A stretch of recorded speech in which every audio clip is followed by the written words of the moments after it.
What's up, YouTubers? This is the SHTF Hunter.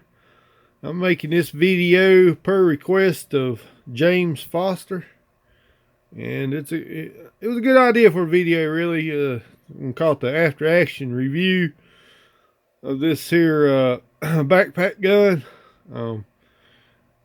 He wanted to know how this $70 it was actually I actually got it off of Amazon.com.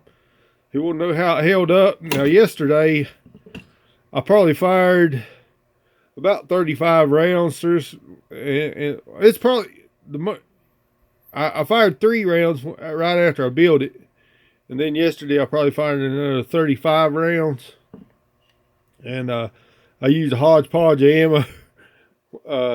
Some of it was actually subsonic ammo, but so I got you here where I can a little more lighting today. Now this detent right here is not a standard size detent that comes with this. I cut a groove, might be able to see, I cut a groove right there in the buffer tube where it would fit it better. I was almost afraid it was going to pop out. It is smaller than the standard detent. And the only time it's got any pressure on it is when the gun is folded like this. It's the only time there's any pressure on that detent. It does say made in the US, but I'm sure it's not. All right, let's get back to the whole eBay thing. This adapter shipped cost me $71. Right after I bought it, there was like 3 really bad reviews popped up. And I don't know if the people weren't mechanically inclined or what, but so a few minutes ago, I went to looking on the internet for this setup again. I actually found this exact same one on AliExpress.com, which I think is kind of like a subsidiary of Wish.com. And on Ali.com, it's like 25 bucks. So I'm sure it's probably on Wish.com also. And somebody, it does say Law Tactical on it somewhere, but I know it's not a Law Tactical. As far as holding up after yesterday's rain session, if anybody knows the cost of 300 blackout ammo, you'll understand why I probably only fired like 35 rounds yesterday. But there's a castle nut. See, the castle nut inside here that holds this piece to the lower receiver. That castle nut started loosening up, and so I went back and Loctited it. I didn't have it Loctited because I didn't know how everything was going to work, so I didn't want to Loctite nothing until I got the feel for it a little bit better. So now this castle nut right inside is Loctited. To put this castle nut in, there's a Allen head screw over here.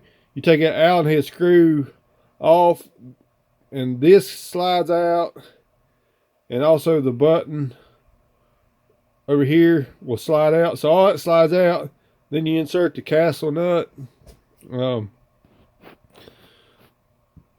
and the buffer tube goes on like a regular buffer tube. It goes on the back of this piece. So to my knowledge, the only problem I really had with this adapter, the folding stock adapter, was the fact that castle nut loosened up, but that's not a big deal, I don't think. I'm going to show you the bolt and bolt extender. Now, I marred the finish up. Right here, you can see the bolt extender. I messed that finish up. I'm going to try to hit with a bit of paint, but part of the reviews, people said this thing wouldn't fit. And this one started to go in this is probably permanently in this bolt now, but it started to go in and it stopped. It has 2 rubber O-rings on it. I tried to pound it in with a dead blow hammer, couldn't pound it in with a dead blow hammer. So I ended up taking it to a local machine shop and had it pressed in, so it's never going to come out. You might be able to heat it. Now this, I don't know if you can tell, this right here has got just a little lip. It's just a little bit bigger than the bolt radius. It looks to me, I'm pretty sure it is. So the bolt extension just a little bit bigger than the radius of the bolt. But and when you install this, make sure this flat piece has got to go down so it clears the buffer detent. So one of the bad reviews said something about it sheared it off or something. But anyway, so yeah, I had that pressed in at a machine shop. It went on in for the most part. There's just a little bit of space, but not enough to affect anything. Now on yesterday's range session, when I did that, I don't know, I fired probably 10 rounds or something at the beginning of the video. And I thought I was out of ammo, but I wasn't. I actually had 4 rounds left over. I found out later I had those other 4 rounds, and what had happened, this is a Timney 1.5 pound trigger, and if you feather this trigger, it will bump fire. And if you go back and watch the video, them last 2 rounds I bump fired, and you'll notice the shell casings didn't go as far as the ones that was fired at single shot pace.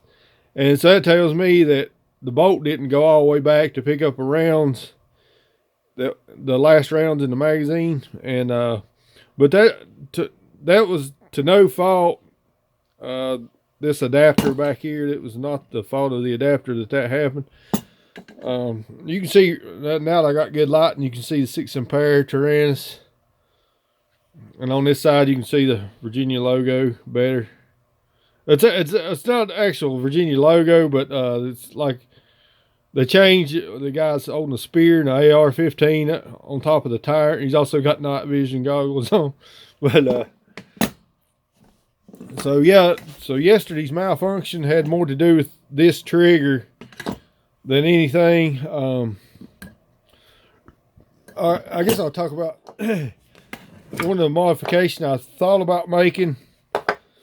This grip, when it comes to the compactness of this rig, this grip is, I love rubber grips. This is the MOE Plus by Magpul. I actually thought about taking one of these old, I got bunches of these. I thought about cutting it down and one of these down where it had 2 fingers and shooting it and see what it done. I just love a rubber grip. I would hate to, I don't think I'd ever dream of ever cutting one of these and using it, but I thought about cutting this about 2 fingers and sticking it down there. When you got a 20 round magazine in, this magazine's, or the grip takes up more space than the 20 round magazine. Well, as far as protruding, it protrudes further than the mag. So like I said, I don't know if I'm going to cut this down. I also bought another grip called a Reptila that was supposed to, I think it's more of a forward design than this. You can get all your fingers on the Reptila, but it's just, it wasn't a great advantage over this one as far, I mean, just maybe, I think maybe 1/8 of an inch. It's not much shorter than this grip. It may set a little more forward, like the front of the grip may be out to here. I don't know, but I actually didn't put it on because I really love this grip. One other thing I wanted to talk to you about, this, let me see if I can get it in, but this right here, if you want to use this for some kind of combat op, you might want to make sure you got a backup weapon, because this will not be soldier friendly in the field if you have to malfunction. All right,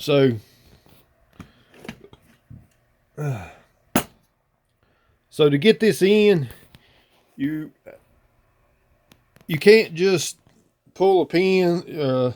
Like if you had a malfunction, you couldn't pull this pin and do what they call shotgunning it, where this comes up, you pull the bolt out, and you have to unpin the whole thing, and it slides back into there. Wait a minute, I ain't got it right. Oh yeah, I guess it is right. But anyway, the bolt extender and everything, you have to work it back into there. So like you know, as far as being soldier friendly, it's not really what I would consider soldier friendly. So if you was to use it in a real world op, you better have a backup handgun just in case this thing does fail. All right, this is the SHTF Hunter. This video's run quite long enough. I'm out.